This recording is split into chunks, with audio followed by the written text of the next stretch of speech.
Bacaan Iqra' 2, muka surat 5. Sada, sada. Syara, syara. Sada, sada. Dara, dara. Kita sambung pada rangkap yang seterusnya. Sana, sana.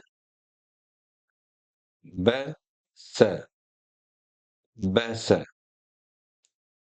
Syata, syata. Masa, masa. Thara, thara. Saha, saha. Nama, nama. Adza, adza.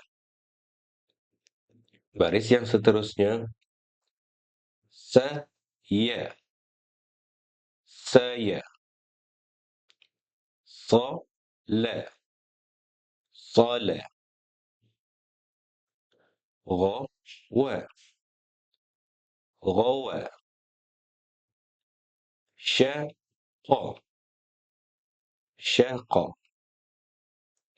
Baik, rangkap yang seterusnya saya baca, ikut dan ulang dengan sederhana. Nadha, nadha. Seterusnya, dhafa.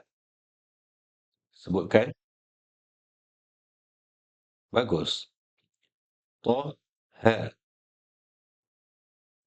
Bagus. Seterusnya, naza. Bagus. Baik. Bacaan rangkap yang seterusnya. Qaka. Bagus.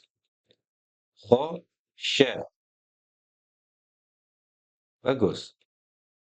Nadza. Bagus. Seterusnya, sada. Masya Allah. Bagus. Seterusnya, jama. Bagus. Sya'a. Bagus. Ya, ya. Dan bacaan yang terakhir, ya, bo. Alhamdulillah. Selesai bacaan Iqra' 2 pada halaman 5.